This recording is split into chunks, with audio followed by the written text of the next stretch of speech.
Control is not a luxury for the high-value man. It is the foundation. Every interaction, every glance, every word exchanged with a woman exists within a frame. That frame is either his or hers. There is no middle ground. If he fails to establish it, he submits to hers. And once that happens, he's no longer a man in her eyes. He becomes a pawn in a game he doesn't even understand. The high-value man knows this, so he never enters a situation without controlling the narrative from the start. He doesn't ask where the relationship is going. He decides where it's going. He doesn't wait for her approval. His presence is the approval. Women test, not out of malice but instinct. They push to see where the boundaries are, to discover whether they are in the presence of a leader or a follower. And most men, desperate for validation, bend the knee at the first sign of pressure. They adjust their tone, apologize for opinions, hesitate in their decisions, all in the name of being liked. But to be liked is not to be respected. The man of dominance seeks neither approval nor applause. He operates from an inner code, a strategic force. He doesn't chase her energy. He pulls it toward him by refusing to give away his center. When a woman throws a test, whether by withdrawal, sarcasm, silence, or emotional chaos, the average man scrambles to fix it. He plays therapist, he overcommunicates, he explains himself, but the high-value man sees it for what it is, a trap, an attempt to unseat his control of the frame, and he never takes the bait. He remains unmoved. His power lies in his indifference to chaos. The more she throws, the more he watches. And in that stillness, she realizes she has no grip on him. That realization shifts everything. Respect replaces games. Obedience replaces resistance. Because she cannot dominate a man who dominates his reality. He speaks with certainty, not hesitation. He doesn't argue for his value, he assumes it. He does not let emotional highs or lows alter his demeanor. His time is not freely given. His attention is not on autopilot. Everything he gives has value because it is scarce and intentional. This is not arrogance, it is structure. Structure creates tension, and tension creates desire. A man who gives too much away creates no mystery, no chase, no conquest.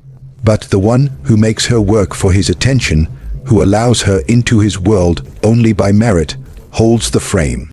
And when she resists, when she tries to steer the direction of the relationship, the high-value man redirects without confrontation. He uses silence instead of begging, absence instead of pleading, principle instead of passion. She feels the weight of his standards, and in that pressure, she either adapts or vanishes. But he does not chase, he does not break. The frame must remain his. If he gives it up, even once, he teaches her that it can be taken. And what is taken once can be taken again. Women respect only the man who stands so firmly in his reality that she must choose between rising to his level or being left behind. A man who cannot detach emotionally will always be ruled by those who can. In the game between men and women, emotion is not an asset for the man. It is a weapon used against him. Women understand this on an instinctive level. They test not to connect, but to provoke, to shake the frame, to see if the man can hold his ground when chaos rises. The high-value man does not flinch. He recognizes that emotional bait is the most common form of control, and he refuses to be lured by it. He does not react. He does not explain. He observes. Emotional detachment is not coldness. It is clarity. It is the ability to see what is happening without being consumed by it. When a woman throws a tantrum, withdraws affection, or deploys passive aggression, the average man panics.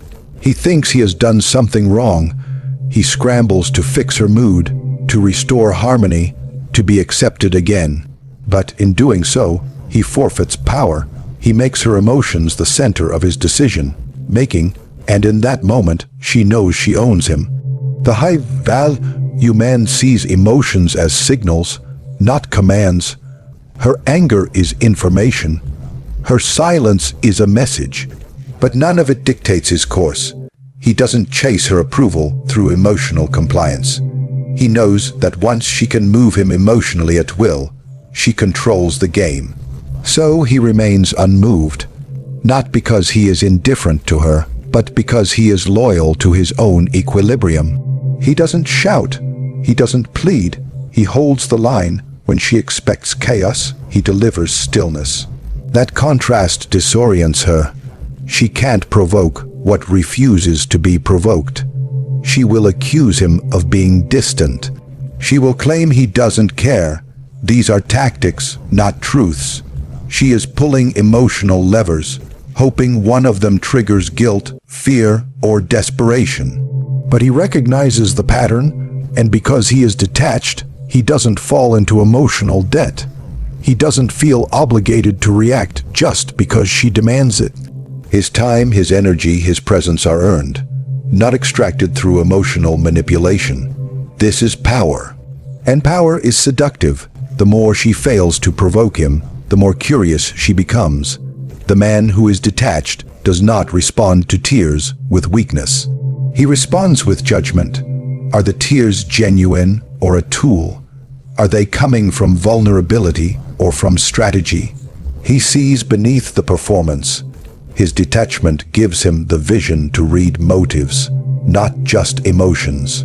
And because of this, he cannot be steered off course. While others drown in emotional waves, he remains the unmoving rock they crash against. Her mood does not change his mission. Her affection does not validate his worth. Her games do not disrupt his direction. He does not speak in emotional language. He speaks in decisions, in actions, in silence. The woman may try to create storms, but he never sails into them. He lets them rage until they collapse under their own weight, and when the dust settles, he is still there, unmoved, watching. A high-value man understands that loyalty is not a given. It is earned, tested, and proven. He does not hand out rewards for promises, only for performance. In a world where manipulation is often disguised as affection, he must draw a clear line between those who serve his purpose and those who seek to control him. He doesn't fear the game, he studies it. He knows that some women use charm as a mask and vulnerability as a weapon. But he doesn't operate in their emotional theater. He operates in truth, and in truth, games have consequences. When she brings loyalty, consistency, and respect, he responds with power, protection, and access. He builds an empire, but not for just anyone to enjoy. He shares it only with those who bring value to his life, not confusion, not chaos, not emotional ransom. But when she plays games, when she hides behind silence, manipulates through drama, tests with dishonesty, he does not argue. He calculates. He doesn't raise his voice. He withdraws his energy, and in that vacuum, she realizes there is a cost.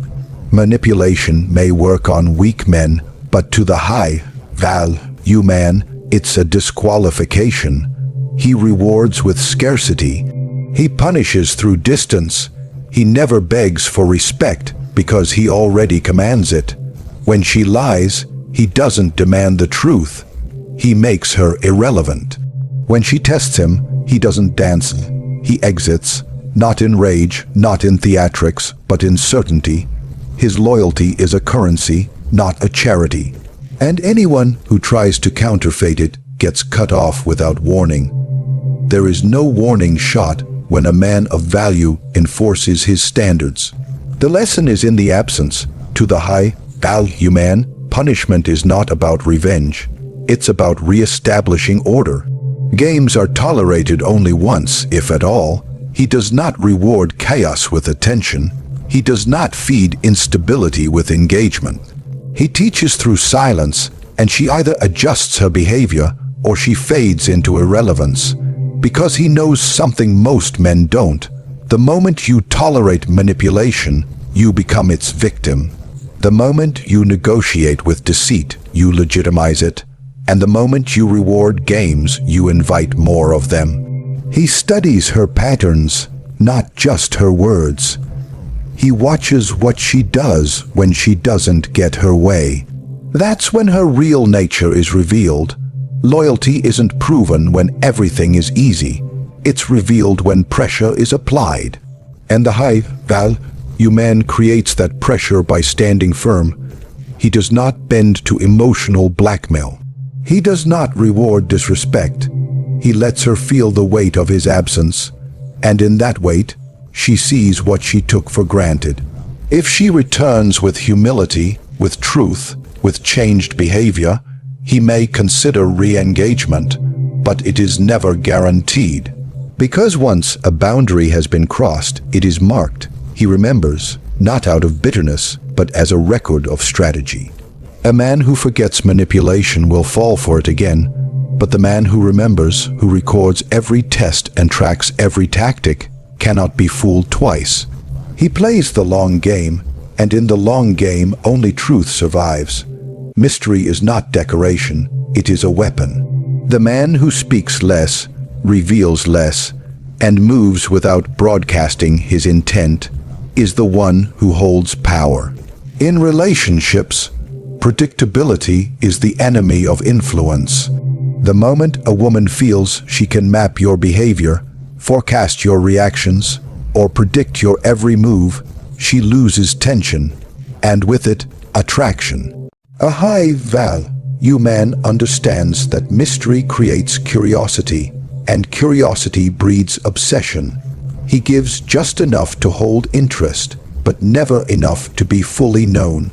She chases not only the man, but the question, what is he thinking? Where does his mind wander? What is he planning? Most men make the fatal mistake of overexposure. They reveal their fears, their plans, their weaknesses, their feelings, all in pursuit of connection. But connection without tension is dependence, not power. A woman who knows everything about you stops wondering, and once she stops wondering, she stops investing. The high-value man gives her moments of closeness, but then withdraws. He disappears into silence. He becomes occupied with his mission, with his purpose, with the empire he's building. She is reminded that she is not the center of his world, and that reminder pulls her closer. Mystery is not created by lying, it is created by withholding. He doesn't explain his movements, he doesn't justify his decisions, he moves with calm certainty and lets her fill in the blanks. The unknown becomes a mirror, and she begins projecting her own insecurities and desires onto him. That psychological loop traps her in fascination. She wants to unlock him, to know what lies beneath the surface, but the more she tries, the less she grasps. He becomes a puzzle, and puzzles demand attention. She watches his eyes during silence. She analyzes his text delays. She notices the moments when he drifts, wondering where his mind is, wondering who else may be trying to enter his world. He gives no answers, he lets her hunger for them. This isn't cruelty, it's strategy. A man who is fully open too quickly places all his cards on the table. But a man who keeps a few hidden holds power, because what is hidden becomes valuable. What is rare becomes sacred. The high-value man never announces his next move.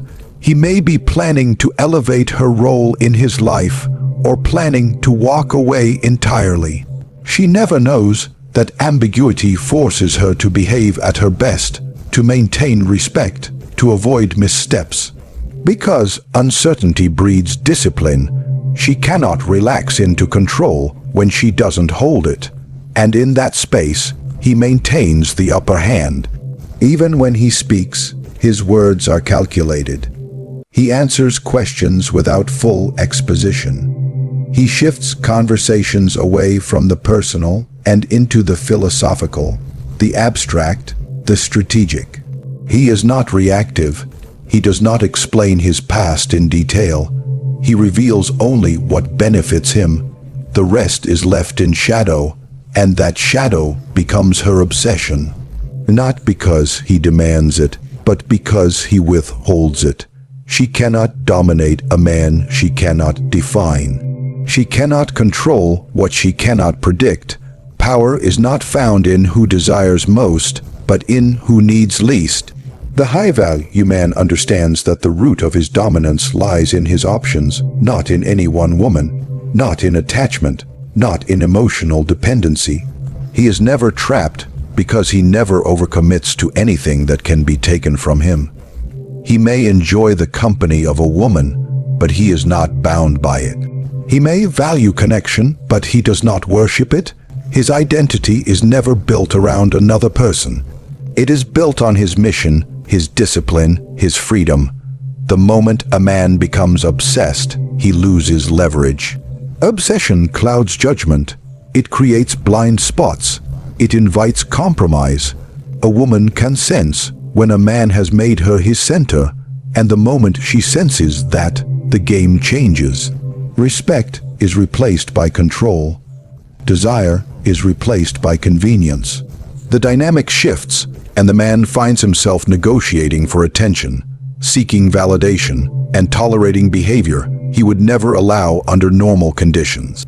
The high-value man avoids this by maintaining options mentally, emotionally, and strategically. He doesn't beg for time. He doesn't plead for loyalty. He doesn't ask to be chosen. He moves in abundance. If one path closes, he pivots to another. If one woman disrespects him, he replaces, not repairs. This is not about being heartless, it's about preserving power. He knows that dependency creates imbalance, and imbalance is weakness. Women test for this constantly. They withdraw affection to see if he chases. They create distance to see if he panics, but he never does. He does not chase what is fleeing, he replaces what is fading. He remains grounded in the knowledge that he is not out of options, she is. Every time a man submits to emotional scarcity, he trains her to believe she is irreplaceable. But the man who can walk away at any moment without fear, without regret, without emotional collapse, is the man who holds the throne. Because he cannot be manipulated, she cannot control a man who does not need her. That detachment is rare, and rare is valuable. She begins to work for his attention, fight for his time, earn her place in his world. Not through words, but through consistent behavior. Options are not just about having other women, they are about having a life so full, so rich in purpose, that no single person can derail it. The high-value man builds his empire with or without her. His time is spent in discipline, not distraction. He doesn't fill his voids with affection. He fills them with strategy, with progress, with power. Women come and go, but his path remains the same. If she aligns, she walks beside him. If she doesn't, she fades behind him. Either way, he continues. She knows this, she feels it. That quiet threat of his detachment is what keeps her loyal. Not because he demands it, but because she fears losing her position in a life she can't control. He doesn't shout his value, he demonstrates it through indifference, through the ability to leave, through the refusal to beg. Power is not in holding on, it is in walking away with no hesitation. A man who wishes to rise above the chaos must first master himself. He cannot be ruled by impulse, emotion, or desire, because those are the tools used against him. Women do not follow men who submit to their moods. They follow men who remain unshaken. Every test she throws is a question. Are you strong enough to lead or weak enough to chase? And only one answer earns her loyalty. A high-value man does not react, he observes. He does not seek permission. He commands presence. He does not negotiate with games, he enforces standards. In a world filled with noise, the rare man who is silent, strategic, and detached becomes magnetic. He is not feared because he is cruel, but because he is clear. His rules are not open to debate. His value is not proven through words, but through distance, discipline, and dominance. He chooses truth over comfort, control over chaos, and legacy over lust. He rewards those who align and leaves behind those who don't. Not out of anger, but out of necessity. Because in the end, the man who commands the frame, who stays emotionally untouchable, who punishes manipulation, guards his mystery, and walks with options, is the man who cannot be played. He becomes the game itself.